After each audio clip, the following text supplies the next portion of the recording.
Então, é muito diferente do nosso projeto ou do que vem acontecendo atualmente, né? E aí vamos começar, então, a fazer algumas referências em relação ao cristianismo antigo, que eu vou trabalhar, então, num período que é do século IV, V até o século VI, que começa a queda da antiguidade, né, tardia, a queda do Império Romano, e se vai se estabelecendo a Idade Média. Então, o primeiro ponto fundamental, que é essa fase, você vê que estou usando vários séculos, né, e não apenas uma data, um mês, um ano, para falar de uma queda. O primeiro ponto é, no cristianismo nascente, a identidade. A identidade do cristão é como ser o homem novo, e é ser o mártir, né? As pessoas que buscavam, inclusive, ser como mártir, porque ali era a imitação final, a união final com Cristo. Então, nós temos no ano 312 a reversão, a transformação disso. Constantino, um dos últimos imperadores romanos, vai ter algum tempo ainda, mas do Império Romano unificado, ele estabelece o cristianismo como igreja, ou como religião oficial. Aí os cristãos passarão de perseguidos para perseguidores. Perseguidores de pagãos, perseguidores das suas instituições e, no outro momento, perseguidores entre si. Por exemplo, no Império, na Europa, os católicos perseguindo os outros cristãos, que alguns foram chamados como gnósticos. E em algum período no norte da África, quando é tomado Cartago e o norte da África pelos vândalos, passam a ser os outros cristãos, tem momento de perseguir os católicos. Não com a mesma agressividade, mas também persegue um pouco, porque o imperador dos vândalos tem uma simpatia pelos outros cristãos. Seguinte, então. Após, então, esse reconhecimento social, que é o quê? O reconhecimento social é porque se torna a religião oficial. Então, logicamente, a propaganda e a proteção que o Império oferece vai fazer com que muitos novos cristãos vão surgir. Antigos pagãos agora são perseguidos, é mais simples ser cristão, é mais fácil ser cristão. Então, essa população crescendo muito faz com que surja essa necessidade de se definir quem que é cristão verdadeiramente, o que o faz cristão. Ser mártir não é mais um elemento de identidade. Aí nós vamos ter nesse período, então, grandes pensadores, ditos como pais da igreja, que vão refletir ao longo de 2, 3 séculos que é ser cristão. E eu vou lembrar de novo o Luiz Ignatius, quando ele falou na palestra dele sobre a pergunta o que é ser espírita, né? Já fazendo a referência como nós podemos estar no momento, ou ter uma certa analogia, né, com o nosso espiritismo atual. Então, Pelágio, em uma época que está se estratificando definitivamente o clero e o leigo, né, os leigos, cristãos e o clero, vai ter uma disputa entre Santo Agostinho e Pelágio que é assim exemplar. Estou citando os nomes, mas como dizendo, isso é uma coletividade. São pessoas que canalizam pensamentos e são capazes de registrá-los ou de elaborá-los, né? Então, Pelágio ele é a favor da universalidade do chamamento à perfeição. Só serão salvos os que se tornarem perfeitos, os que imitarem ao Cristo. Não importa se é homem, mulher, criança, se é clero ou se é leigo.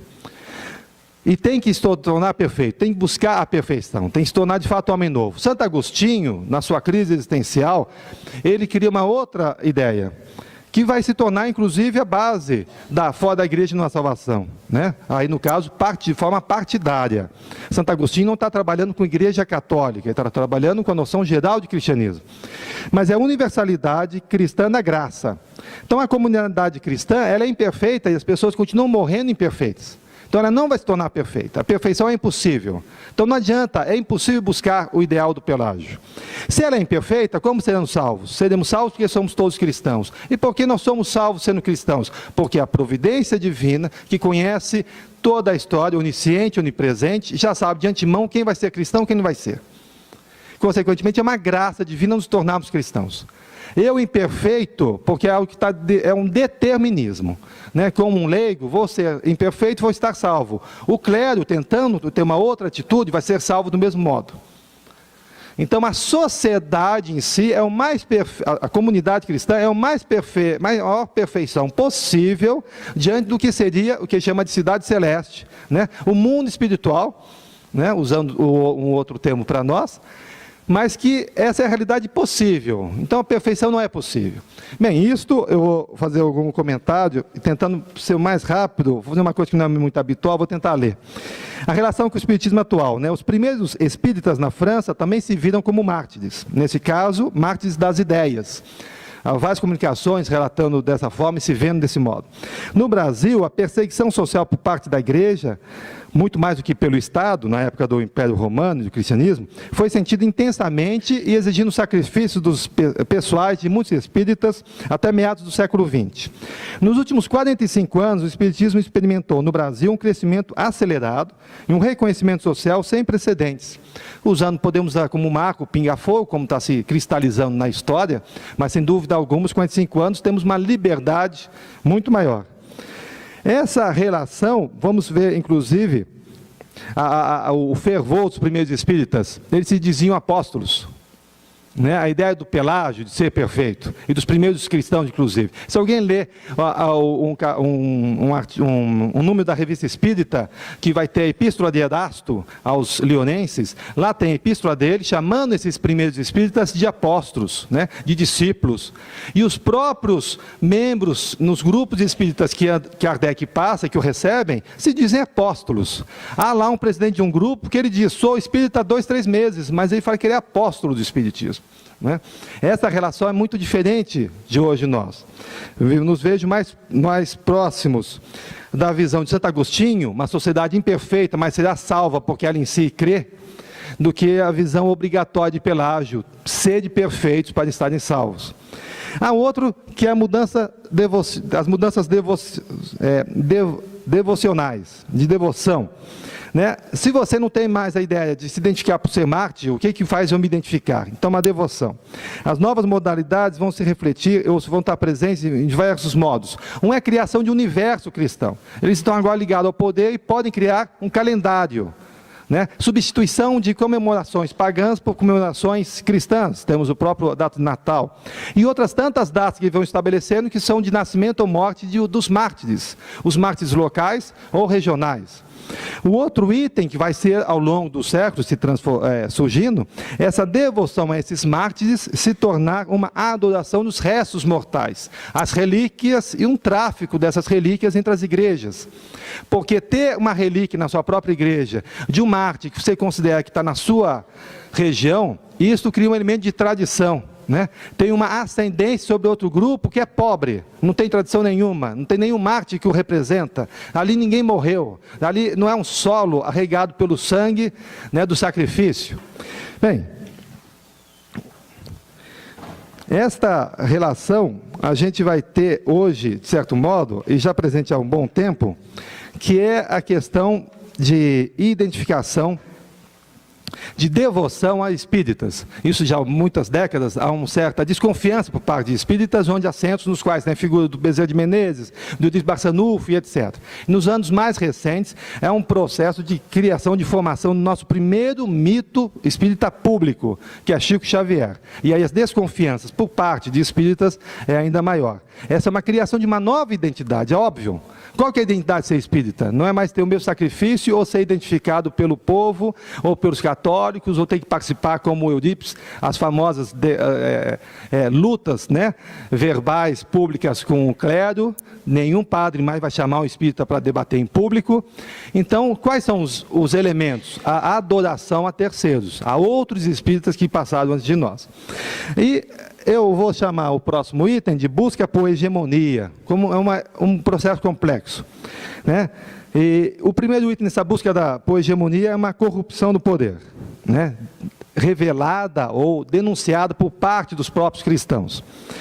O poder social e político crescente do clero cristão, nesses séculos, né, que vão se seguindo após Constantino estabelecer a oficialidade do cristianismo, gera uma denúncia de degeneração moral pelos grupos minoritários, ou mais puristas.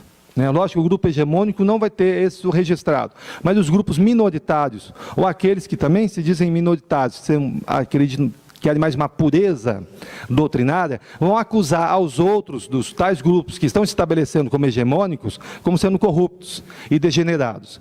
Só para vocês terem uma ideia do tom né, dessa denúncia, eu citei aí Salviano. Ele é um sacerdote de Marsella. Ele não é leigo, ele é sacerdote. Né? Ele viveu de 390 a 486, e isso é uma parte textual de um dos sermões dele. Com exceção de um punhadinho de pessoas que evitam o mal, o que é a Assembleia inteira dos cristãos, senão uma cloaca de vícios? Né? Esse tipo de denúncia, sem dizer que está certo ou errado, são vozes que estão aparecendo dentro de um contexto. São todas vertentes que estão se degladiando, se disputando. Bem, a gente vai ter no Espiritismo recente, isso já vem com as publicações de André Luiz, mas muito mais comum nos últimos anos, que é essa denúncia de corrupção em relação a uma classe que também parece ser uma estratificação que pode estar se formando, que é entre os espíritas leigos e os dirigentes. Então, há grupos que se dizem como minoritários a denunciar a degeneração dos dirigentes, seja como textos de próprio punho ou textos mediúnicos. Né? E aí vão ter vários movimentos associados a isso, ou obras. Outro item na busca da hegemonia é a uniformização da história. Havia no espiritismo, no cristianismo antigo, mais que 100 seitas, ou vertentes cristãs. Elas continuam existindo mesmo depois da Idade Medieval. Né? E tem os cátaros, por exemplo, na virada do milênio, do ano 1000 para 1002, até 1100, sendo perseguidos, sofrendo uma cruzada dentro da própria Europa. Ou seja, esses grupos existiram, mas nós, olhando hoje atrás, como vemos o cristianismo? É uma história linear, harmônica e homogênea de personagens de fatos, né? Todos envolvidos com uma revelação única. Bem, uma obra fundamental para criar isto já está lá no século III, que é de Eusébio de Cesareia, que é Histórias Eclesiásticas, publicada até hoje. E ele termina a história dele justamente quando Constantino estabelece o cristianismo como religião oficial. O título é o seguinte, do último capítulo do livro dele: a vitória de Constantino e as bênçãos que provieram sobre seu reino em todo o mundo romano. Né? Então é lógico que isso é o final sobre a descrição, mostrando uma história linear que vai tendo luta até hoje para se manter essa ideologia única, como se a história não tivesse reveses. O outro é sobre a ideologia monarquista. A ideologia monarquista é o seguinte: é de monaquismo, dos monastérios. Então você tem os monastérios que começam a ficar fortes no século III, e os ascetas, aqueles sujeitos que viviam no deserto, que é anterior ao cristianismo, e que vão fazer uma aversão à vida mundana para buscar a espiritualidade. A união desses dois fatores vai fazer com que vários escritores, e aí citei alguns para mostrar que não é produto de uma mente só, Cassiano, Bonifácio, Cesário, Santo Agostinho e tantos outros, criam o que eu vou chamar de ideologia monarquista da vida prática. O que se tem nitidamente nisso? O monastério se torna locais de ensino, onde vão sair o ensino da sã doutrina, onde vão sair os líderes que se tornarão papas e bispos. Junto a isso, uma contemplação mística, ela é desvalorizada a favor da vida prática. Então, o monge, ele deve ter uma vida prática. Isso é em detrimento da vida contemplativa. A vida contemplativa é substituída pelo estudo da Bíblia. A valorização da disciplina. Inclusive, Cassiano fala o seguinte: o primeiro passo do monge no caminho da perfeição é a disciplina. Não é amor, não é caridade. Vejam a transformação do pensamento. Não é o sacrifício a favor do outro, é a disciplina. Bem, não preciso dizer que acho que essas vertentes são presentes no movimento espírita atual, inclusive a discussão sobre disciplina se torna cada vez mais comum. É necessário que tal centro tenha disciplina em relação às diretrizes de tal entidade ou tal instituição. É necessário que os espíritos em tal centro tenham disciplina. Isso é uma identidade. Se não tiverem tal disciplina ao nosso grupo, eu não vejo como espírita. Ele é meu inimigo, ele é meu concorrente, ele é meu dissidente. Então, disciplina é um elemento de identidade. E aí, esse elemento, vamos ter um último ponto para eu encerrar, que é o empobrecimento do discurso cristão. A aversão dos ascetas ao mundo,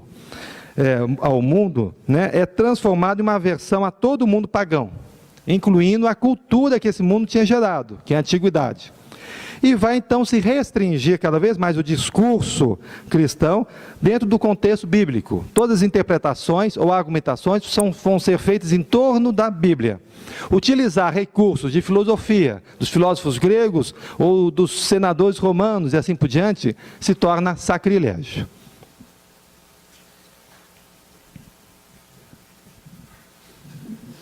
Muito obrigada, Marco. É uma pena, né? O tempo é um algoz. Ao mesmo tempo que ele é um aliado, ele é um algoz também, né? Mas deu, né? Agora, então, a gente vai passar a palavra para o Tacírio, para ele fazer a exposição dele. Como o Marcelo, eu também não sou especialista em nada desses assuntos, mas somos leitores, estudiosos, para poder também compreender, no final das contas, como esses movimentos da espiritualidade vão se fazendo na Terra na tentativa de amadurecer os pouco mais de 20 bilhões de espíritos que habitamos a Terra. E aí, dentro do contexto da doutrina espírita, que nós já temos conhecimento, um planeta habitado, ele tem um caminho evolucionário a percorrer.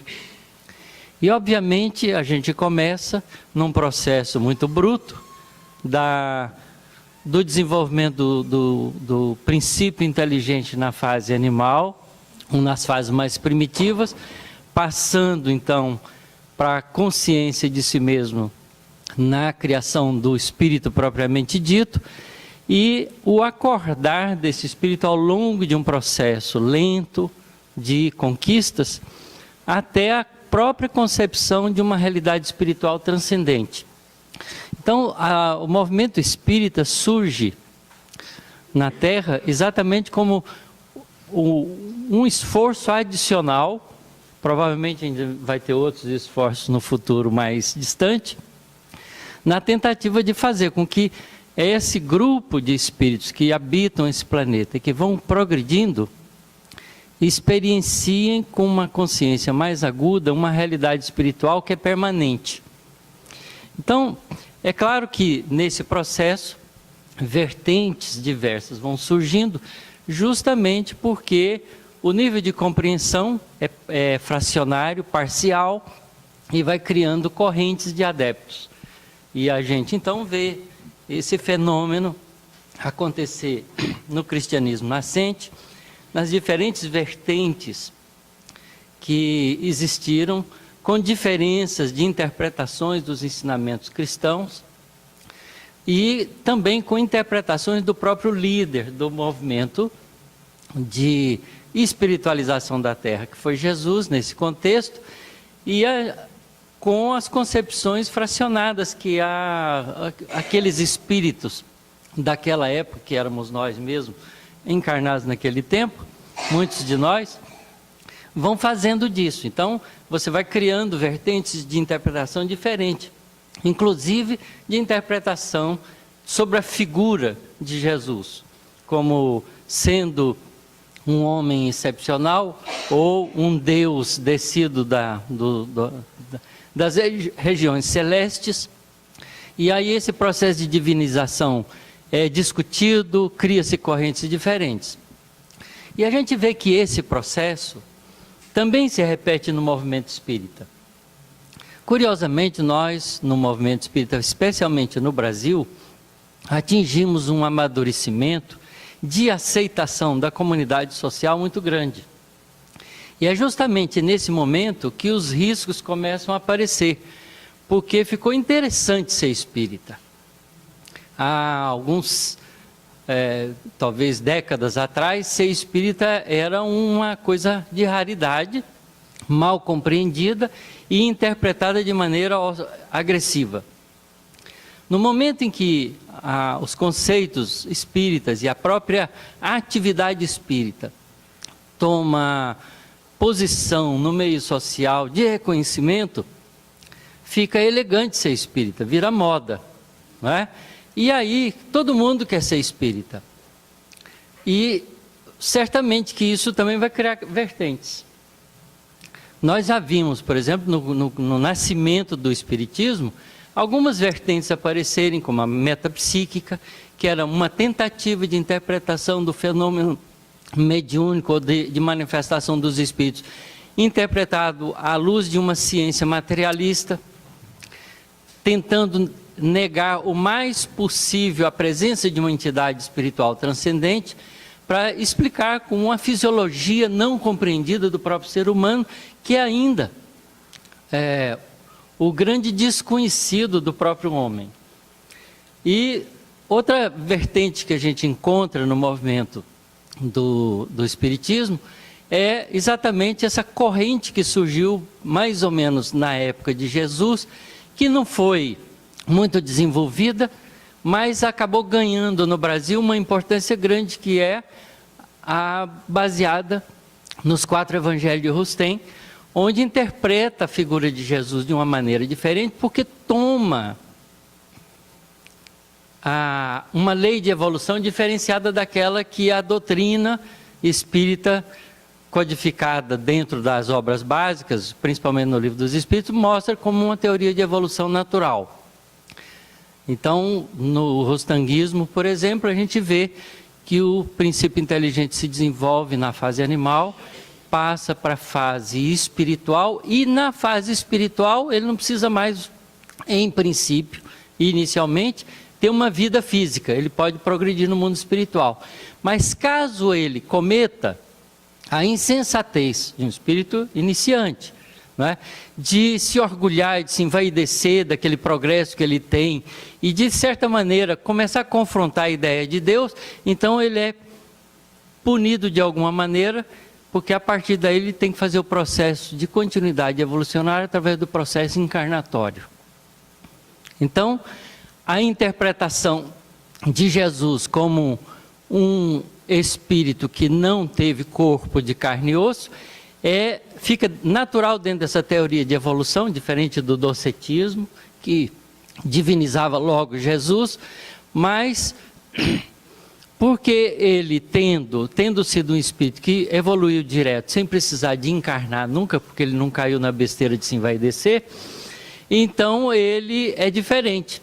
E a vinda dele para estar conosco, para trazer o conhecimento espiritual, não podia estar relacionado com uma necessidade encarnatória. Então ele faz um corpo para ele e vira um agênere, né? Então essa interpretação é uma interpretação que cria uma vertente diferente, que no Brasil criou, né, correntes de disputa durante um tempo razoavelmente longo, porque a Federação Espírita Brasileira adotou essas obras como obras que deviam ser estudadas, deviam ser propagadas, e grupos de São Paulo reagiram com relação a isso, e criou-se uma polêmica, não é, de disputa, de textos escritos, que durou um certo tempo, pela insistência que a própria Federação Espírita Brasileira também mantinha em defender essa linha. Obviamente que agora que o Espiritismo ganhou esse status popular, começa a ser muito interessante ser médium e escrever através da sugestão dos espíritos, e obviamente que publicar obras espíritas ganhou um papel importante, e a gente vê então o crescimento de editoras diversas e de médiuns, inclusive, que para editar o seu livro fundam editoras próprias, né, criando correntes de vertentes que vão, obviamente, aparecer no contexto, estão aparecendo no contexto da propagação desse conhecimento espiritual. Então a gente também corre esse mesmo risco de ter vertentes diversas, e obviamente que a própria organização institucional do movimento espírita, com as federações, começa a criar, né, regras e disciplinas de adequação das casas espíritas que devem ou não ser filiadas, e começa então a criar o critério da disciplina, e começa a ter também uma estrutura de poder que pode converter a um desvio da realidade, né, do movimento espiritual que os espíritos fazem para acordar em nós a vertente da espiritualidade enquanto encarnados, para o nosso amadurecimento e crescimento mais rápido. Então, esse risco a gente corre, né? E é preciso que a gente, nos trabalhos de estudo, de desenvolvimento, de conhecimento, a conquista desses valores espirituais, seja atentos para esse fato, que é um fato real, porque ele é um fato montado em cima da diversidade de compreensão de um mundo de provas e expiações, onde os espíritos habitantes num planeta como tal não têm ainda, né, a necessidade, a necessária clarividência de uma realidade espiritual límpida. Por isso, a gente tem que começar a compreender e buscar na doutrina espírita o que ela significa realmente.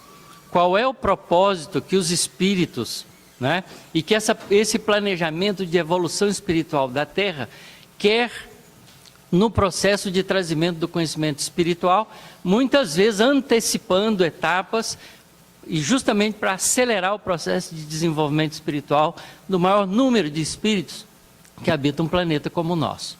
Certamente, se nós somos espíritos imortais, todos nós um dia teremos uma compreensão muito mais clara e mais absoluta de toda essa realidade espiritual que nós somos.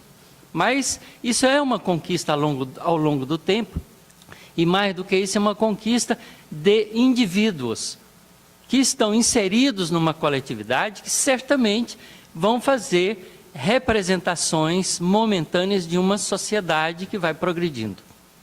Então é preciso ter essa clareza na nossa cabeça, para que nós não transformemos a doutrina espírita exatamente nesse caminho partidarista.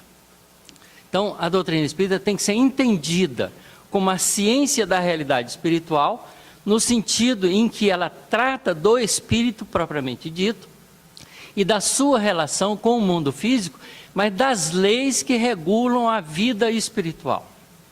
E isso é muito importante para nós, porque a ciência faz isso. O que a ciência busca? A ciência busca, investigando os fatos da natureza, conhecer as leis que a regem, que regem esses fenômenos. Então, a gente, à medida que vai pesquisando, estudando, desenvolvendo, vai criando consensos coletivos de conhecimento científico, onde a gente vai descobrindo as leis da natureza. Por exemplo, as leis do eletromagnetismo a gente conhece muito bem. Ah, mas os fenômenos eletromagnéticos não explicam todos os fenômenos observados. Então, tem mais conhecimento por trás para ser adquirido. Investiga-se esses fenômenos que parecem ser violados pelas leis do eletromagnetismo, como, por exemplo, a estrutura atômica, e descobre-se novas leis que regulam, e aí é criado um novo ramo da ciência, como o conhecimento da física quântica moderna, em que muitas pessoas, sem o conhecimento adequado, já começam a interpretar espiritualmente. Então, a gente vai vendo, nessa ânsia de novidade, riscos que podem ser cometidos.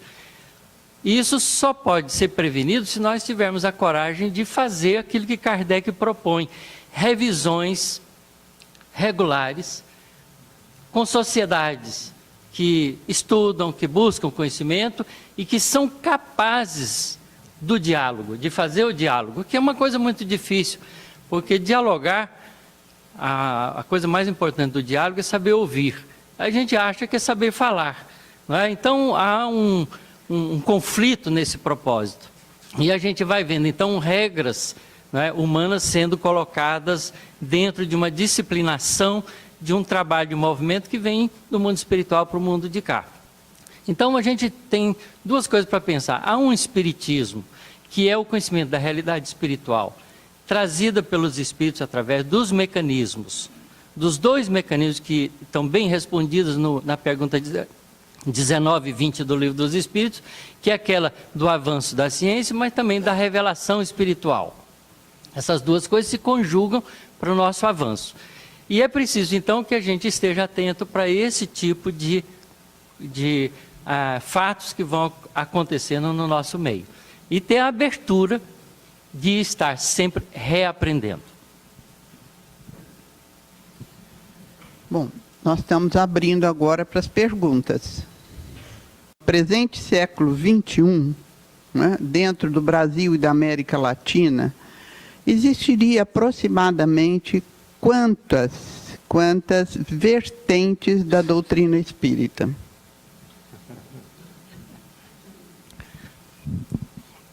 Olha, é muito difícil, não é, a gente responder isso com precisão. Na verdade, a doutrina espírita, como é uma doutrina ainda nova na história da humanidade, ela tem pouco mais de 150 anos, e naturalmente que ela está sendo conhecida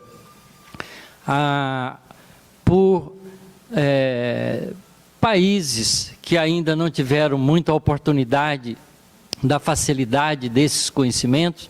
A gente está vendo que, apesar do Espiritismo ter nascido na França, ele ficou esquecido na Europa durante um longo tempo e começa a renascer de uma maneira ainda tímida, mas começa a renascer. Nos países latinos, por exemplo, ele ainda é muito incipiente. Eu já tive a oportunidade de conhecer alguns lugares assim. Por exemplo, no Uruguai, eu conheci uma casa espírita como casa muito bem estruturada. E entrei para assistir uma reunião onde comigo tínhamos 5 pessoas. Não é? E era uma das casas mais importantes ali de Montevidéu. E há outros lugares, no Chile, por exemplo, eu sei que tem algumas casas espíritas que estão lá funcionando, porque algum brasileiro migrou para lá, que era espírita, e está fazendo esse tipo de movimento aparecer ali. Então, é difícil a gente falar em vertentes, porque ele ainda é muito novo, mas certamente vai surgir. Eu me lembro uma vez do Divaldo contar que ele foi fazer uma palestra na Nicarágua, e quando ele entrou na sala para fazer palestra, todo mundo estava vestido de branco. E ele ficou muito impressionado, porque de repente ele ia fazer uma palestra espírita para um pessoal que já tinha ali modus operandi de funcionarem dentro de uma atividade espiritual, que era o propósito daquela reunião.